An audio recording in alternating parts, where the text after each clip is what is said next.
Bonjour, ce qu'on va faire aujourd'hui, c'est l'exercice de baccalauréat de Liban, juin 2017, l'exercice de géométrie dans l'espace.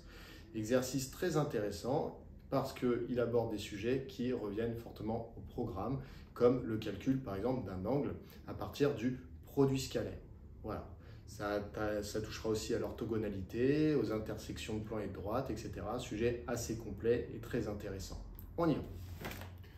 Alors, dans cet exercice, on considère un cube ABCDEFGH dont la représentation graphique en perspective cavalière est représentée ici. Les arêtes sont de longueur 1 et on vous propose un repère orthonormé DDA, DC, DH. Partie A, montrer que le vecteur DF est normal au plan EBG. Alors, de manière générale, au-delà du cube que vous avez dans l'exercice, pour montrer qu'un vecteur est normal à un plan, une des méthodes, lorsqu'on connaît 3 points du plan, c'est de vérifier que ce vecteur dont on veut qu'il soit normal au plan est orthogonal à 2 vecteurs du plan. Donc vous pouvez les choisir comme vous voulez, fabriquer bien sûr à partir des 3 points, donc par exemple EG et EB. Et si jamais ce vecteur est orthogonal aux 2 vecteurs ici, EB et EG, donc des vecteurs qui ne sont pas collinéaires et qui dirige le plan, il sera normal au plan. Donc c'est ça qu'on va faire. Nous, le vecteur ici, c'est le vecteur DF, concrètement. Donc, tout simplement, je vais calculer les coordonnées du vecteur DF, les coordonnées du vecteur EB et du vecteur EG. Pour ça, je vais certainement avoir besoin des coordonnées des points D, F, E, B, G. Donc je vais reprendre ma figure et je vais me questionner sur les coordonnées de ces points. Donc, dans le repère D, DA, DC, DH. Alors déjà, rappelez-vous que l'ordre qui est ici, c'est l'ordre qui définit qui sera le X, le Y et le Z. Abscisse, ordonnée, cote. Ici, l'origine du repère, c'est le point D. Donc, le point D a comme coordonnées 0, 0, 0. Pour le point F, le point F, pour aller de l'origine du repère jusqu'à F, on va devoir se déplacer selon DA, donc 1 selon DA, donc DA. Ensuite, selon DC, on va devoir également se déplacer, ça nous amènera en B.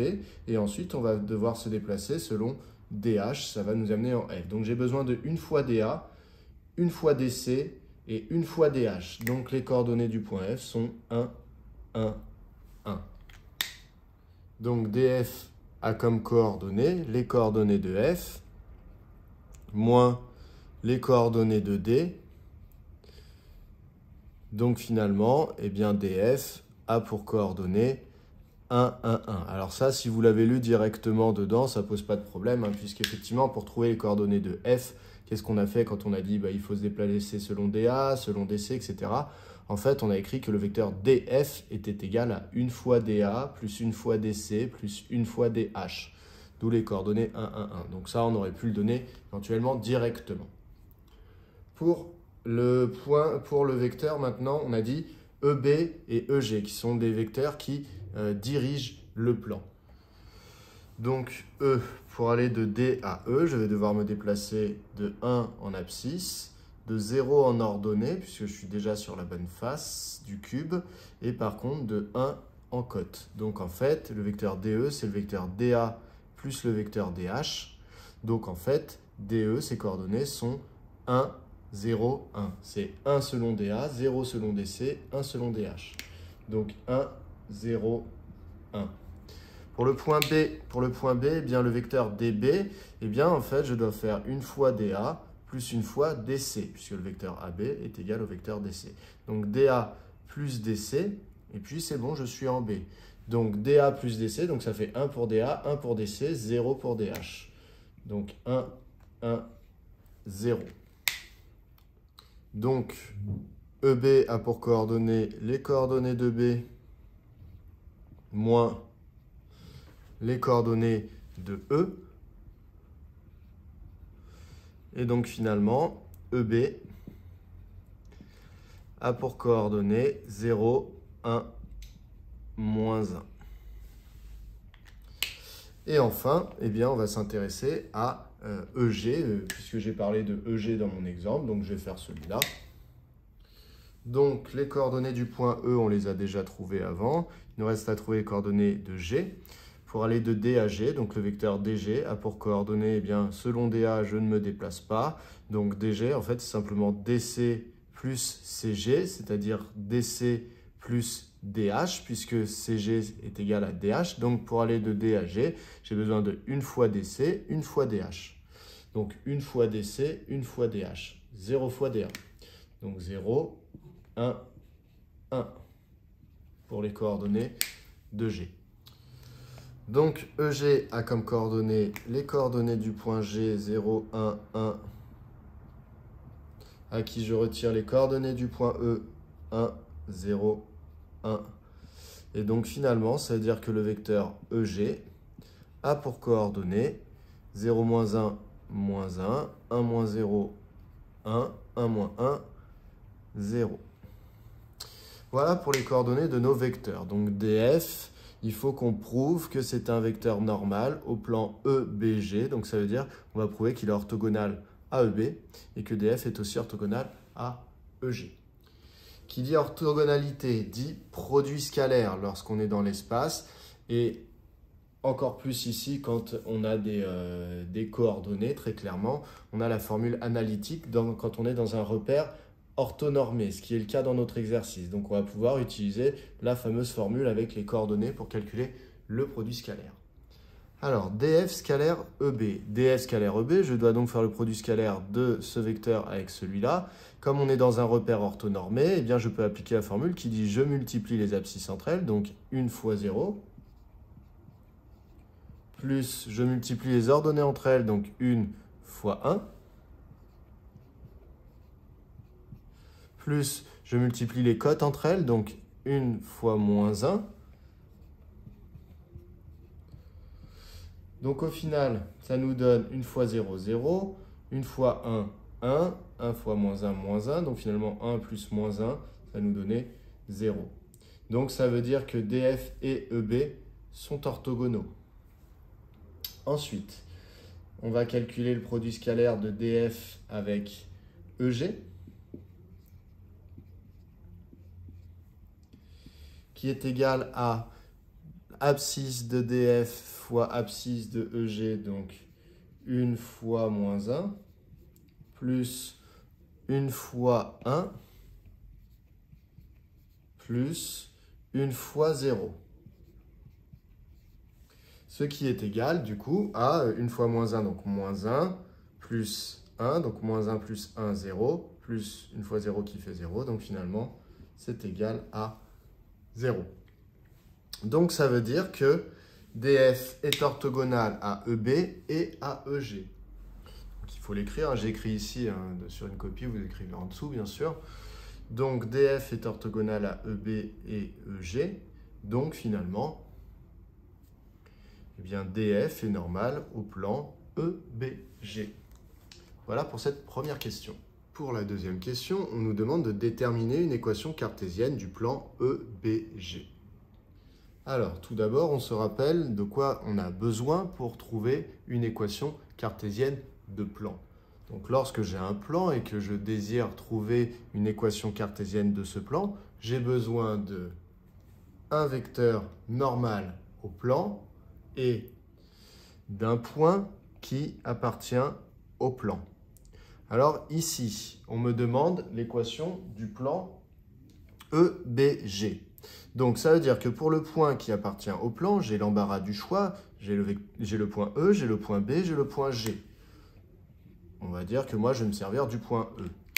Pour le vecteur normal, eh bien nous le vecteur normal, on a prouvé dans la question précédente que le vecteur DF était normal au plan, donc je vais me servir de DF comme vecteur normal au plan EBG.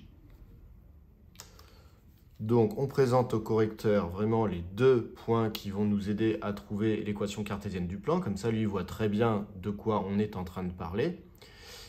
Et on peut en déduire une équation cartésienne. Donc, une équation cartésienne de EBG est... Alors, pour écrire une équation cartésienne, vous pouvez directement réciter votre cours. Donc, une équation cartésienne de plan, vous allez avoir un coefficient fois x plus un coefficient fois y plus un coefficient fois z. Et de l'autre côté, eh bien, on va compléter juste après.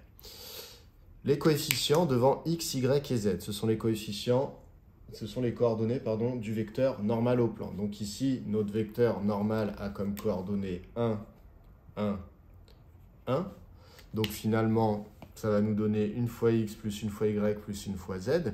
Et ici, pour trouver mon équation cartésienne, eh bien, je vais recopier exactement ce qu'il y a là. Donc une fois x plus une fois y plus une fois z, mais je vais remplacer x, y et z par les coordonnées du point que j'ai choisi. Donc moi, j'ai choisi 1, 0, 1. Donc ça me donne une fois x, donc x vaut 1 pour e, donc ça fait 1, plus une fois y vaut 0, donc ça fait une fois 0, plus une fois z, z vaut 1, donc ça fait une fois 1. Cette équation cartésienne est équivalente à, alors je ne suis pas obligé de recopier les 1 devant x, y et z, donc ça fait x plus y plus z égale à 1 plus une fois 0, donc 0, plus une fois 1, donc finalement ça va nous donner 2. Alors ici, j'aurais pu marquer une fois 1 ici. Peut-être que vous vous demandez pourquoi là j'ai mis 1 et qu'à chaque fois ici j'ai mis une fois 0, une fois 1.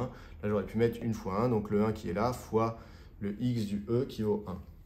Finalement, alors les équations cartésiennes, traditionnellement, on s'arrange pour avoir 0 dans le membre de droite. Donc, d'avoir 2 ici, ça ne me plaît pas. Je vais retirer 2 dans les deux membres de mon équation. Donc ça me donne x plus y plus z moins 2 égale 0. Donc voilà une équation cartésienne du plan EBG. Dans la question 3, on nous demande d'en déduire les coordonnées du point I qui serait l'intersection de la droite DF et du plan EBG. Alors, qui dit intersection dit système, puisque en fait, on cherche un point d'intersection entre le plan EBG et la droite DF. Donc, on cherche un point qui vérifie à la fois l'équation de EBG et qui vérifie la représentation paramétrique de la droite DF. Donc, j'ai une équation cartésienne du plan EBG. Maintenant, il me manque une représentation paramétrique de la droite DF. Pour déterminer une représentation paramétrique d'une droite, j'ai besoin de un vecteur directeur et d'un point de la droite. Moi, la droite s'appelle DF, donc le point D appartient à la droite, mais j'aurais pu choisir F. Et vecteur directeur de la droite DF, par exemple, le vecteur DF lui-même. Très pratique, puisque le point D, c'est l'origine du repère. Donc dans le repère D, DA, DC, DH, le point D a pour coordonnées 0, 0, 0. Et DF, on a déjà vu dans les questions précédentes que ses coordonnées sont 1, 1, 1. Donc finalement, je peux dire que donc, D de coordonnées 0, 0, 0 appartient à la droite DF et DF de coordonnées 1, 1, 1 dirige la droite DF. Donc une représentation paramétrique de DF est, petit rappel de comment on construit une représentation paramétrique de droite. On place X, Y, Z. Ensuite, on doit mettre les coordonnées du point qu'on a choisi comme point de référence de notre droite. Alors nous, on a choisi D de coordonnées 0, 0, 0. Donc ça va faire 0, 0, 0. Et il faut que je rajoute les coordonnées du vecteur directeur multipliées par le paramètre. Donc moi, je vais choisir T pour paramètre. Donc finalement, ici, on a x égale 0 plus 1t. Alors, vous pouvez réécrire en dessous, mais moi, je vais dire directement que ça vaut 1t, donc que ça vaut t. Y, 0 plus 1t, finalement, c'est simplement t. Et 0 plus 1t pour z, donc 0 plus 1t, c'est toujours pareil, ça fait t. Donc finalement, on a une représentation paramétrique de la droite DF relativement simple, qui est celle-là, donc avec t appartenant à R. Est-ce que vous voyez? Oui, vous voyez. Voilà pour la représentation paramétrique de DF que j'ai trouvée.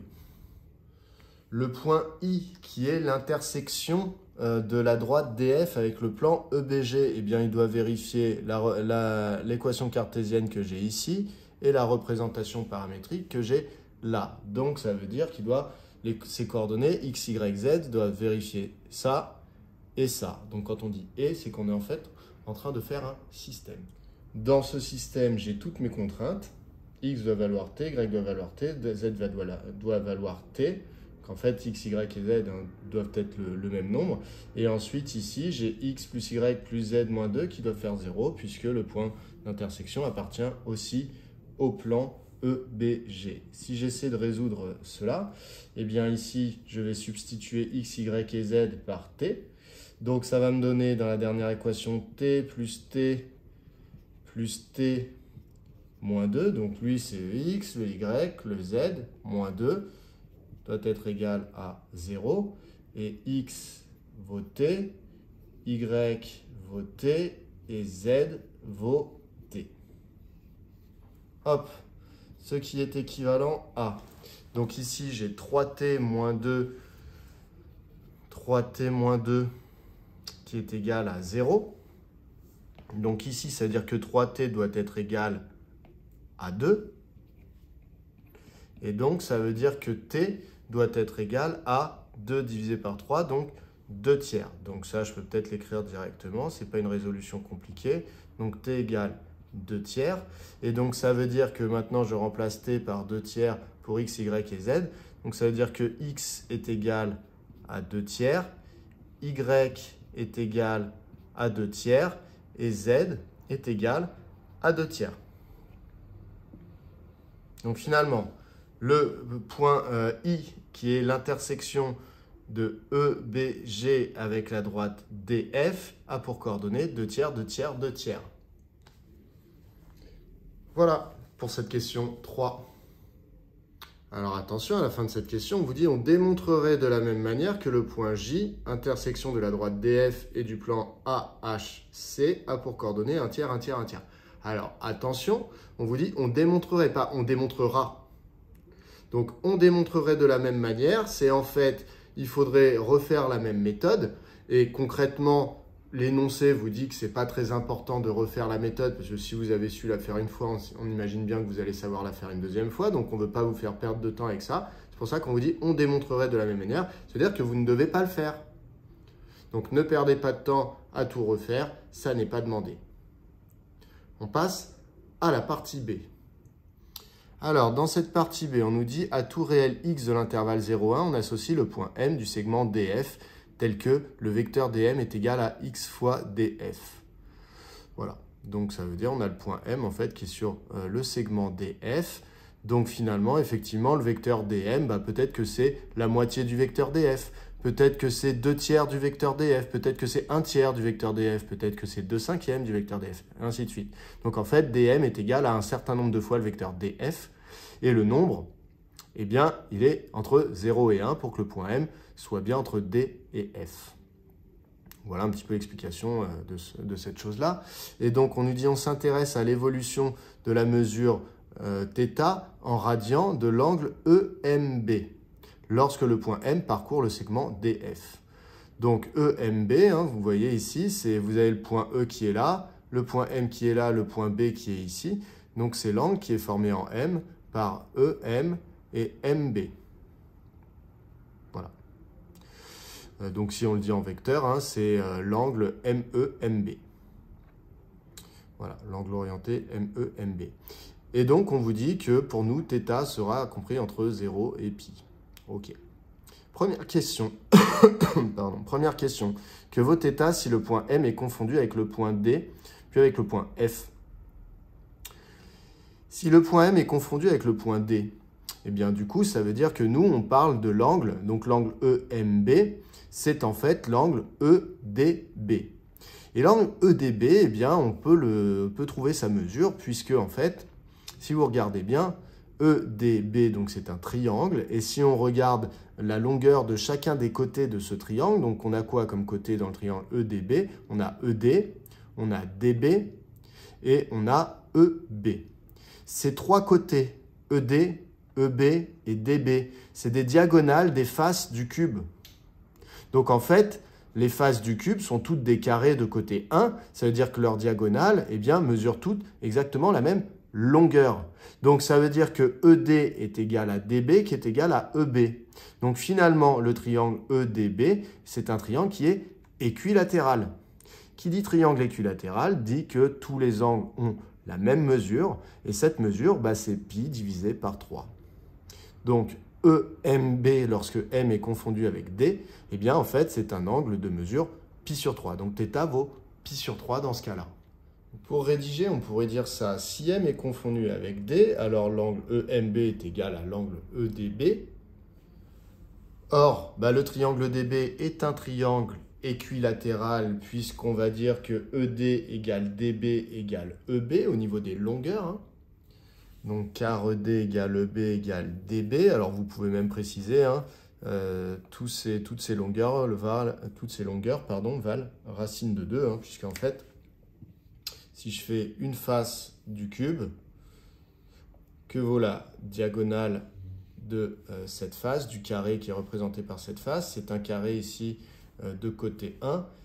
On a un angle droit, et donc d'après le théorème de Pythagore, on peut calculer tout à fait la longueur de ce côté. La longueur de ce côté, c'est la racine carrée du carré de 1 plus le carré de 1. Donc en fait, c'est égal à racine de 2. Ça, ce serait bien de le connaître si vous êtes en terminale. C'est une valeur à bien connaître. Quand vous avez un carré de côté 1, la diagonale ici mesure racine de 2. Voilà, donc ça, il faudrait savoir. Sinon, ça se redémontre assez vite. Donc voilà, ici, ED égale EB égale DB. Si vraiment vous voulez en mettre une couche, vous dites car ce sont des diagonales, des carrés qui composent les faces du cube. Donc finalement, θ est égal à pi sur 3 radians, puisque la somme des angles d'un triangle, la mesure de la somme des mesures des angles d'un triangle est égale à pi. Donc dans un triangle équilatéral, les trois angles ont la même mesure, donc c'est pi qui se divise en 3.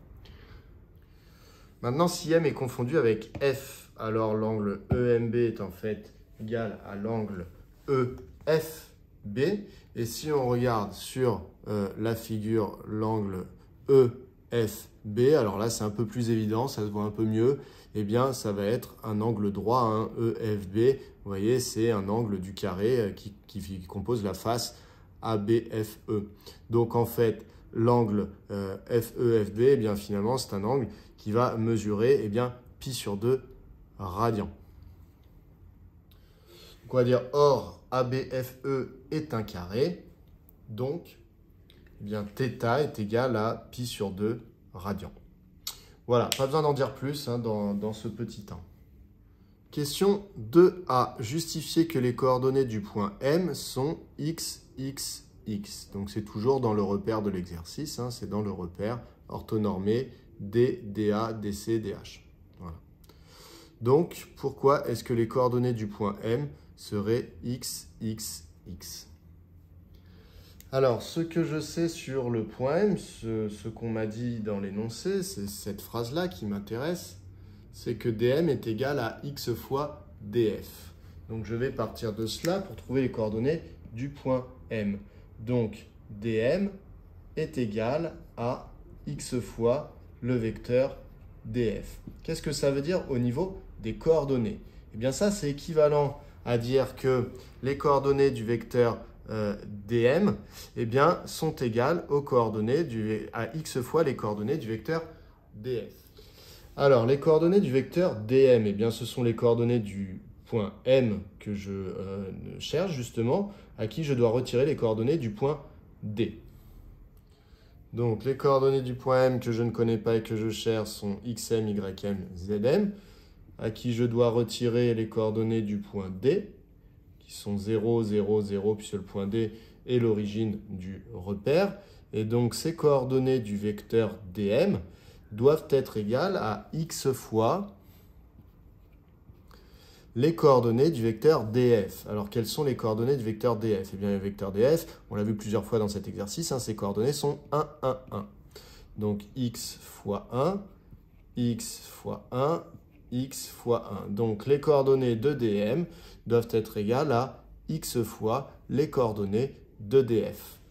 Si je résous cela, eh bien ça veut donc dire que xm doit être égal à x fois 1, donc à x. Ym est égal à x et zm est égal à x. Donc finalement, le point M a pour coordonnées x, x, x dans le repère D, DA, DC, DH. Alors, dans la question 2b, eh bien, on vous demande de montrer que le cosinus de θ vaut cette expression-là en fonction de x. X, je vous rappelle, c'est la valeur de toutes les coordonnées du point M. Et on pourra pour cela s'intéresser au produit scalaire des vecteurs ME et MB. Alors, pour calculer le cosinus d'un angle lorsqu'on est dans l'espace, eh bien effectivement, on va se servir du produit scalaire de deux vecteurs, puisque je vous rappelle que le produit scalaire de deux vecteurs eh bien, peut s'exprimer avec un cosinus. Donc effectivement, vous avez plusieurs expressions du produit scalaire. Donc le produit scalaire ME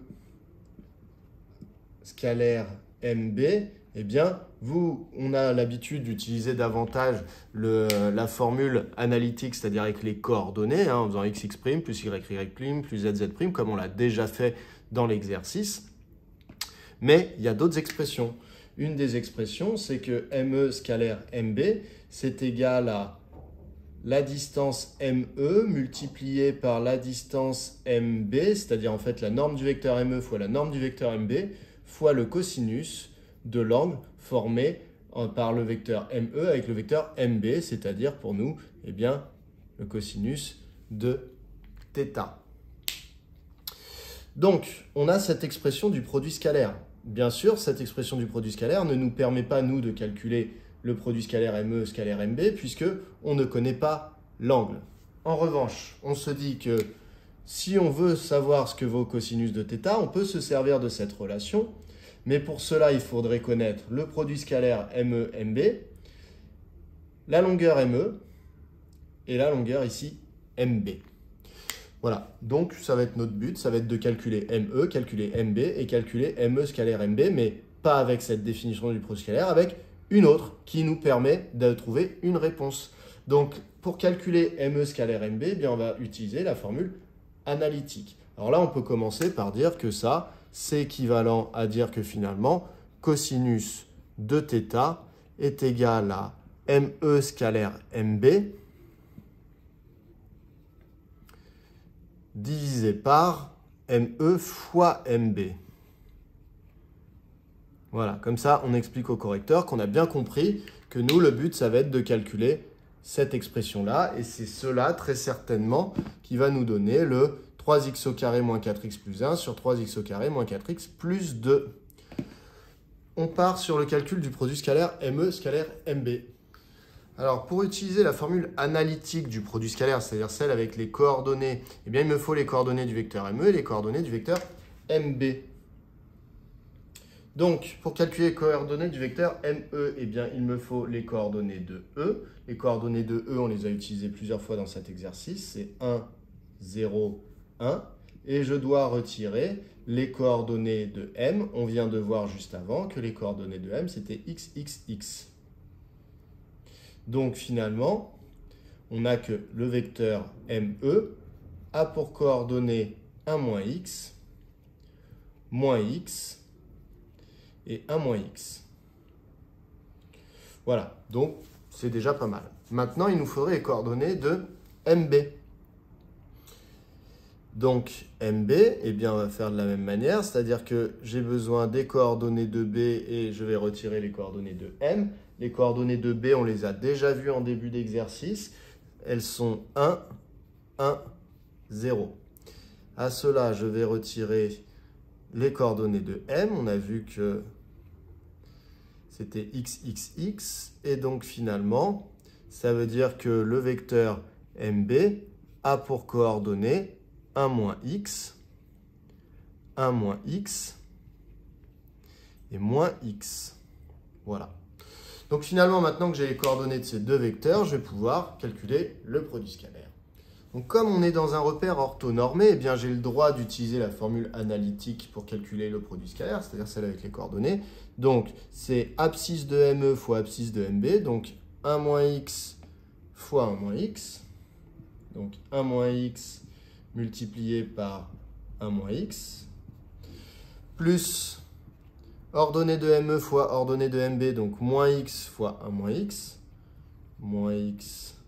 fois 1 moins x, plus, pareil avec les cotes, donc 1 moins x fois moins x, donc 1 moins x fois moins x, ce qui nous donne, alors là vous avez une identité remarquable, hein, c'est 1 moins x au carré, hein, donc ça fait 1 au carré, donc 1 moins 2 fois a fois b, donc 2 fois 1 fois x, donc moins 2x, et ensuite plus x au carré, donc sinon vous développez 1 fois 1 fois moins x fois 1, moins x fois moins x. Vous allez retomber là-dessus. Plus moins x fois 1, donc moins x, et moins x fois moins x, donc plus x au carré. Ensuite, plus 1 fois moins x, donc moins x, et moins x fois moins x, donc plus x au carré. Donc finalement, ce produit scalaire vaut des x au carré, il y en a 1, 2, 3, donc il y a 3x au carré. Des x, donc il y a moins 2x, moins x, donc ça en fait moins 4, donc moins 4x. Et la constante, il y en a qu'ici, donc plus 1. Donc finalement, on a trouvé que ME scalaire MB était égal à 3x au carré moins 4x plus 1. Donc ça veut dire en fait que ici, pour trouver le cosinus de θ, je peux remplacer ME scalaire MB par 3x au carré moins 4x plus 1. Ça, c'est pas mal parce que regardez, c'est le numérateur du quotient que je veux trouver à la fin. 3x au carré moins 4x plus 1, 3x au carré moins 4x plus 1. Donc c'est bien ça que je vais mettre ici à la place du produit scalaire. Il me reste juste à calculer ME fois MB. Alors, pour calculer la longueur ME et la longueur MB, eh bien, je peux très bien utiliser les formules. Donc, la longueur ME, en fait, c'est la norme hein, du vecteur ME. Donc, c'est la racine carrée des coordonnées du vecteur ME mises au carré. Donc, c'est 1 moins x au carré plus moins x au carré plus 1 moins x au carré. C'est la formule de la distance dans l'espace. Si jamais vous ne passez pas par le vecteur ME, vous utilisez la formule qui dit que la distance ME, c'est XE moins XM au carré plus YE moins YM au carré plus ZE moins ZM au carré. La formule qui est dans votre cours pour les distances. Mais lorsque vous avez déjà calculé les coordonnées du vecteur ME, en fait, vous pouvez remplacer les petites différences tout simplement par les coordonnées du vecteur ME, puisque les coordonnées du vecteur ME, vous les avez trouvées en faisant les différences. Donc en fait, l'étape des différences est déjà passée. On calcule cela, ça nous donne. Donc ici, on a une identité remarquable, 1 moins x au carré.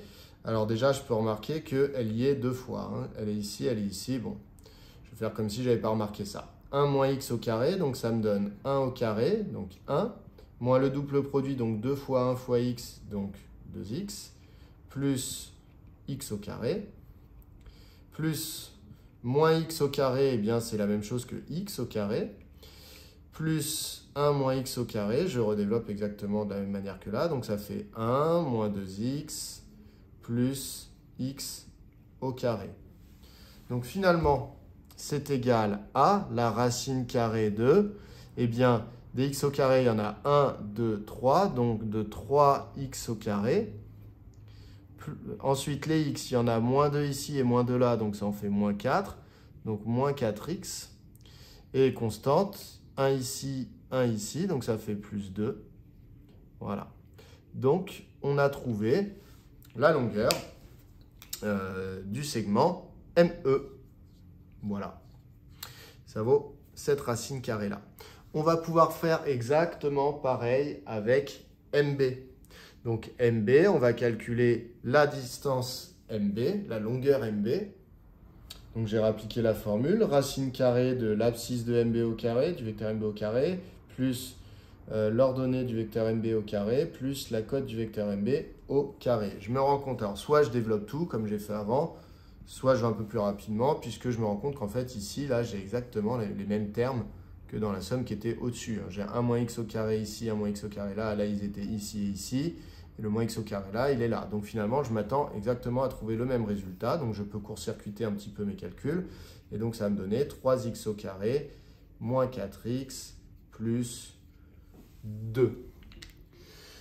Donc finalement, je vais pouvoir multiplier ME avec MB, et donc je vais obtenir cette racine carrée fois elle-même. Donc finalement, ça donne la racine carrée au carré, donc ça va donner 3x au carré moins 4x plus 2. Alors je vais avoir besoin d'un petit peu de place, donc ce que je vais faire, c'est que j'ai plus de place en dessous, mon tableau est terminé. Donc ce que je vais faire, c'est que je vais effacer tout ça et je vais me renoter ce qui était important, c'est-à-dire ça et ça. ME égale ça, MB égale ça. Donc j'efface et j'ai réécrit ces deux infos importantes. Vous, dans votre copie, pas besoin de réécrire les infos importantes, hein, vous avez juste à écrire à la suite de cela.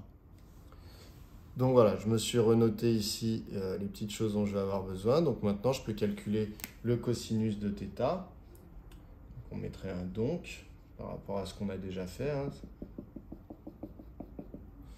Donc le cosinus de θ est égal à, donc ME scalaire MB, donc on l'avait trouvé, c'était 3x au carré moins 4x plus 1, divisé par ME fois MB, donc on a dit, hein, c'est la racine carrée de 3x au carré moins 4x plus 2, et comme on le multiplie par lui-même, donc soit je réécris fois racine carrée pour écrire MB, soit directement je mets un petit carré ici.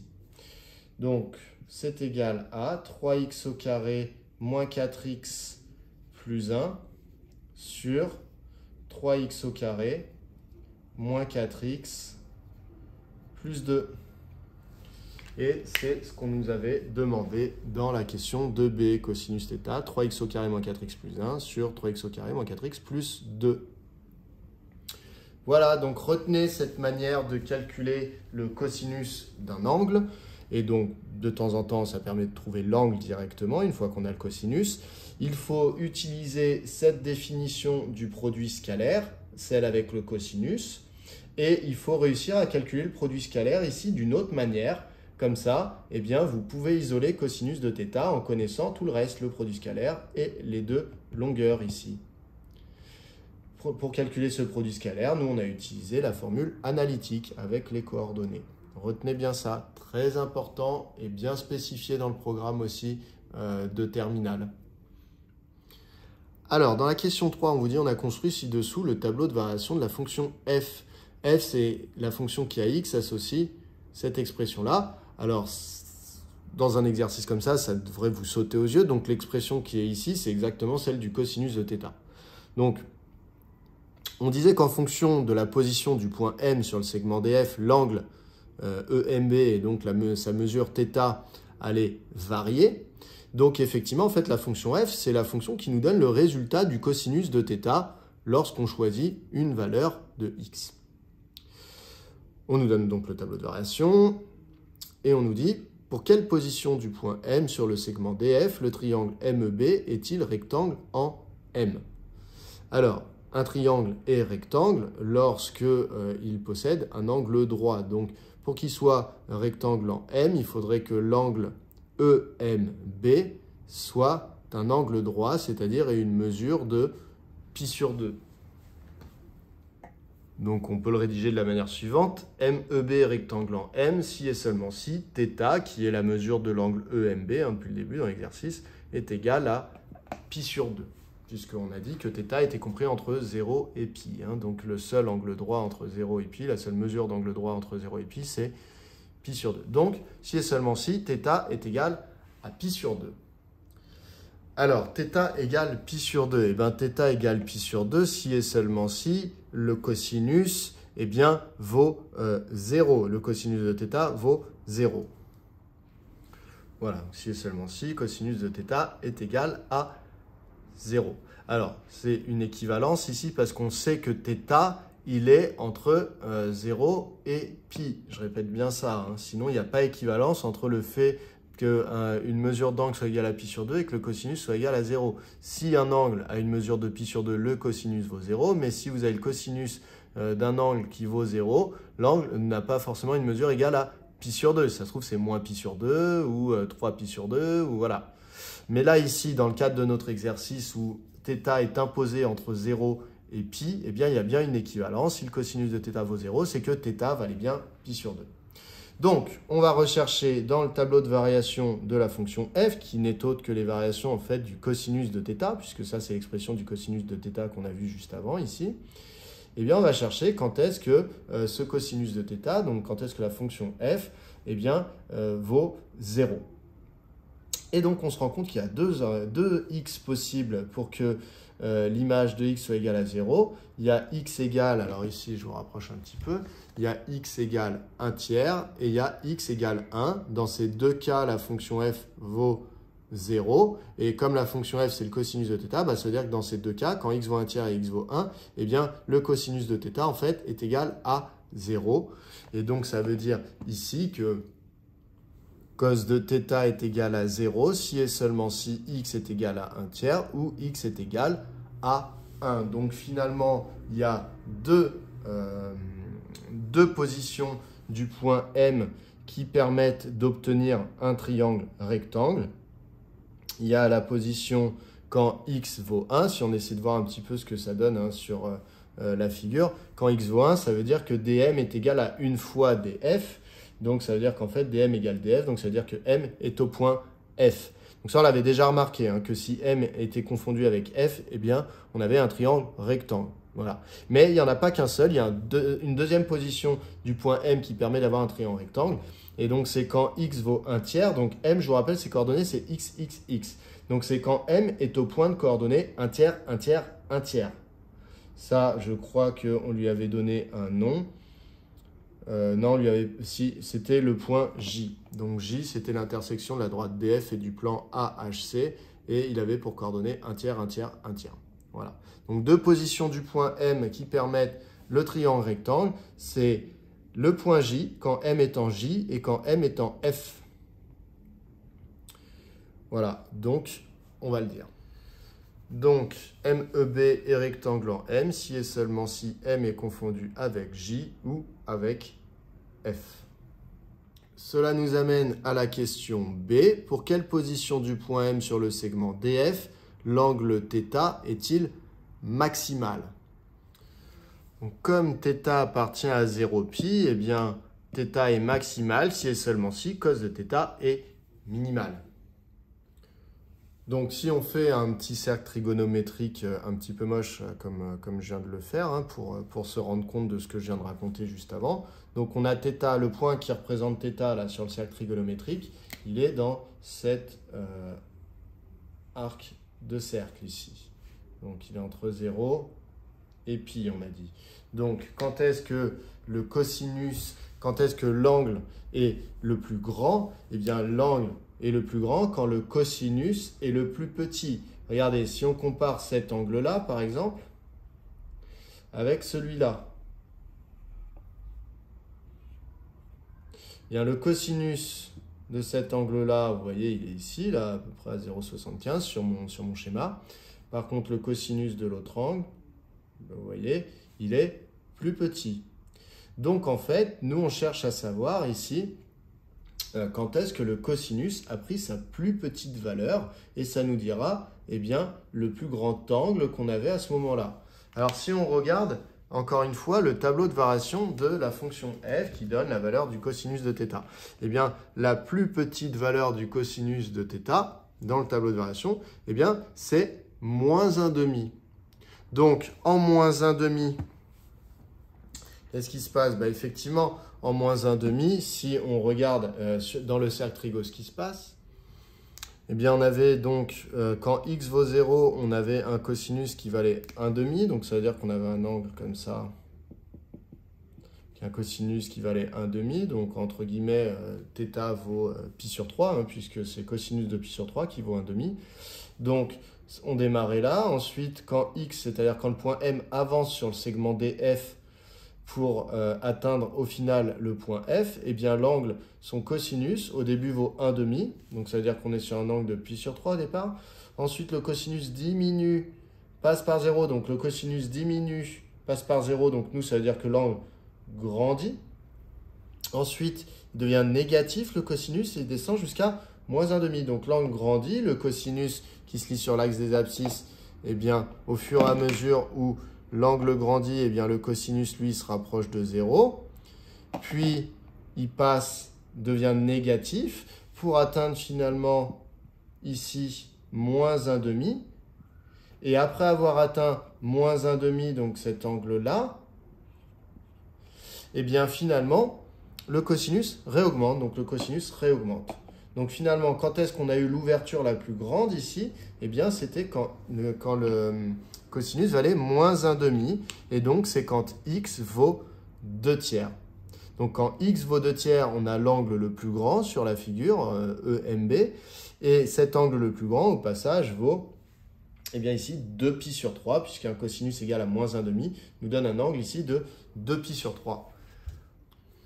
Donc, or, d'après le tableau de variation, la valeur minimale de cosinus θ est moins 1,5. Et elle est atteinte pour x égale 2 tiers, parce que quand on regarde le tableau ici, eh bien, elle est atteinte pour x égale 2 tiers, cette valeur de moins 1,5. Donc, θ est maximale si et seulement si x égale 2 tiers. Alors, si x égale 2 tiers, ça veut dire quoi? Ça veut dire que le point M se trouve à 2 tiers sur le segment DF. Donc, 2 tiers de la longueur du segment DF. Donc, si x vaut 2 tiers, ça veut dire que le point M, et comme il a pour coordonnées x, x, x, et bien en fait, là, il a pour coordonnées 2 tiers, 2 tiers, 2 tiers. Est-ce que c'est un point qu'on a déjà vu dans l'exercice? Eh bien oui, je vous rappelle qu'en question 3 de la partie A, vous aviez parlé du point I, et on avait trouvé comme coordonnées 2 tiers, 2 tiers, 2 tiers. Donc finalement, θ est maximale si et seulement si, eh bien M est confondu avec I. Voilà, on en a fini. Sujet très intéressant, je vous l'avais dit. Je vous encourage à en faire encore plus pour vous entraîner. À bientôt.